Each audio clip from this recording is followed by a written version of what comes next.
GeM தொலைக்காட்சி நேயர்களுக்கு வணக்கம். கர்த்தருடைய நாமத்திற்கு பரிசுத்தம் உண்டாவதாக. இந்த நாட்கள்ல நம்ம என்ன பார்க்க போகிறோம் அப்படின்னா, சத்திய ஆவியானவரை குறித்து பார்க்க போகிறோம். யோவான் சுவிசேஷம் பாருங்க. இந்த இடத்துல 16ஆம் அதிகாரம் 13வது வசனத்தை இப்பொழுது நாம் வாசிக்கலாம். சத்திய ஆவியாகிய அவர் வரும்பொழுது சகல சத்தியத்திற்குள்ளும் உங்களை நடத்துவார். அவர் தம்முடைய சுயமாய் பேசாமல் தாம் கேள்விப்பட்டவைகள் யாவையும் சொல்லி வரப்போகிற காரியங்களை உங்களுக்கு அறிவிப்பார். சத்திய ஆவியானவர் வரும்பொழுது 3 காரியங்கள் நடக்குது. ஒன்னு பாருங்க, சகல சத்தியத்திற்குள்ள நடத்துவார். இரண்டாவது பாருங்க, அவர் சுயமா எந்த ஒரு வார்த்தையுமே பேச மாட்டார். மூன்றாவது பாருங்க, வரப்போகிற காரியங்களை அவர் அறிவிப்பார். இந்த 3மே பாருங்க, சத்திய ஆவியானவர் நம்மளை வழி நடத்தும் போது நமக்கு ஒரு தெளிவு கிடைக்கும். சத்தியத்திற்குள்ளதான் நடத்துவார். டைரக்டா எதுவுமே அவர் பேச மாட்டார். ஒரு விஷயம் நல்லா கத்துக்கணும் பாருங்க.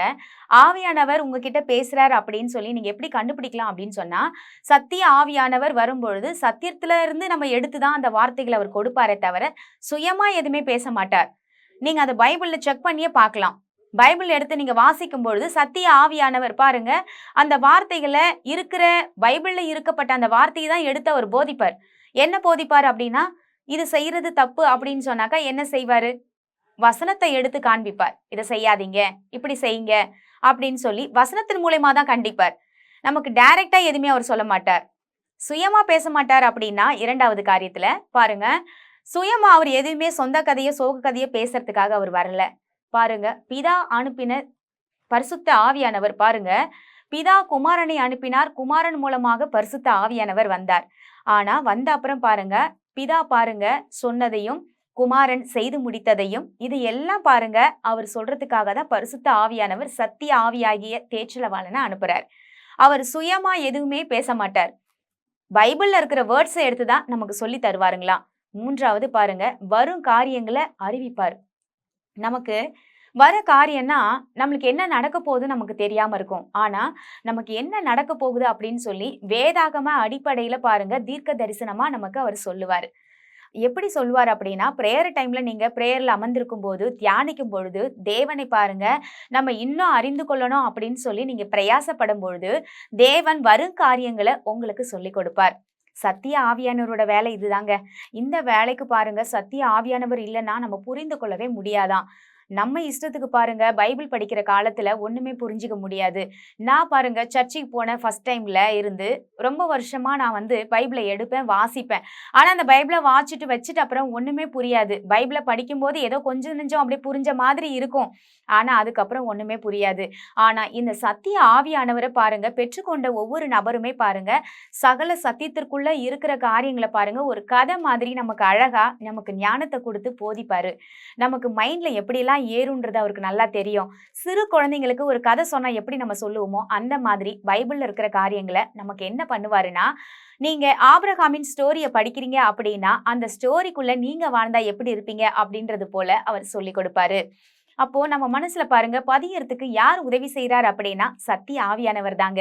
சத்திய ஆவியானவர் வரும்பொழுது சகல சத்தியத்திற்குள்ளே நடத்துவாரா. நீங்க பைபிளை என்னதான் நீங்க விழுந்து விழுந்து படிச்சாலும் மணி கணக்குல படிச்சுக்கிட்டே இருந்தாலும் டைம் நிறைய கொடுத்தாலும் புரிஞ்சு கொள்ள முடியாது. ஆனா சத்திய ஆவியானவரை பெற்றுக்கொண்டீங்களா? பெற்றுக்கொண்ட அப்புறம் பாருங்க படிச்சு பாருங்க உங்க வாழ்க்கையிலே வித்தியாசமா நடக்கும். எப்படின்னா பைபிளை படிக்கிற ஒவ்வொரு வார்த்தையும் ஒவ்வொரு பாருங்க ஒரு பலாப்பழத்தை எடுத்து சாப்பிடுற மாதிரி அது இனிப்பா இருக்கும். அந்த கதை பாருங்க மண்டையில ஏறி இருக்கும். ஆனா அதுக்கு முன்னாடி நீங்க என்ன படிச்சாலும் அது தெரியாது. அப்ப சத்திய ஆவியானவரை நம்ம மேன்மைப்படுத்தணுங்க. அவர் ஒரே தேவன் தான். ஆனா அவருக்கு பட்ட பெயர்கள் நிறைய இருக்கு. அதுல ஒண்ணுதான் சத்திய ஆவியானவர். அவரை நம்ம பாருங்க புரிந்து கொள்ளும் பொழுது அவர் நமக்கு கற்றுக் கொடுப்பார்னு நினைச்சு அவர் உதவியை நாடும் பொழுது சகல பைபிளையும் நீங்க படிக்கலாம். சாரி, சகல பைபிள் இல்லைங்க, பைபிள்ல இருக்கிற சகல வார்த்தைகளையும் நீங்க படிக்கலாம். அப்போ சகல சத்தியத்திற்குள்ளே நடத்த ஆவியானவர் அழைக்கலாமா? வாங்க ஜெபிக்கலாம்.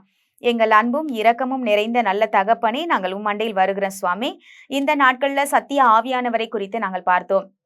சத்திய ஆவியானவர் வரும்பொழுது சகல சத்தியத்திற்குள்ளேயும் நடத்தி சுயமா ஆண்டவரே சுயநலம் இல்லாமல் பிதாவும் தேவகுமாரன் செய்ததையும் நீங்க எங்களுக்கு சொல்லி கொடுத்து நாங்க வாழ்க்கையில அதை எப்படி அபியாசப்படுத்துறது, நாங்க வாழ்க்கையில தேவனுக்கு பிரியமா எப்படி வாழ்றதுன்னு சொல்லி எங்களை கண்டித்து உணர்த்தி சத்தியத்தின் மூலமாக எங்களை வழிநடத்துகிறவரே, உம்மை அழைக்கிறோம், உம்மை வரவேற்கிறோம். நீங்க வாங்கப்பா, எங்களுக்கு ஆண்டவரே உதவி செய்யுங்க. தேற்றலவாளனே, எங்களுக்கு சத்திய ஆவியானவ தேவனாய் இருக்கிற நீங்க எங்களுக்கு உதவி செய்து சகல சத்தியத்தை நாங்கள் புரிந்து கொண்டு சத்தியத்தை அறிவீர்கள், சத்தியம் உங்களை விடுதலையாக்கும் என்று சொன்னீர். இந்த சத்தியத்தை நாங்க அறிஞ்சு கொள்ளான்னு சொல்லி பைபிளை எடுக்கிறோம், வாசிக்கிறோம். ஆனா ஒண்ணுமே புரியலப்பா. ஆனா நீங்க வரும்பொழுது இதெல்லாம் நடக்கும்னு சொல்லி போட்டிருக்கீங்க. நாங்க அழைச்சதுனால நிச்சயமா எங்ககிட்ட நீங்க இருக்கீங்க, நாங்க விசுவாசிக்கிறோம்.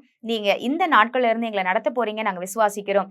இனி நாங்கள் பைபிள் வாசிக்கும் பொழுதெல்லாம் ஆண்டவரே அதை இனிமையான ஒரு நல்ல நோக்கத்தோடு ஒரு நல்ல பலன் தரும் என்று நாங்கள் வாசிக்க போகிறோம். இயேசு கிறிஸ்து நாமத்தில் நாங்கள் ஒப்பு கொடுத்து வேண்டிக் கொள்கிறோம். ஜீவனுள்ள நல்ல தகப்பனே, ஆமேன். கர்த்தர் நம் அனைவரையும் ஆசிர்வதிப்பாராக. God bless you.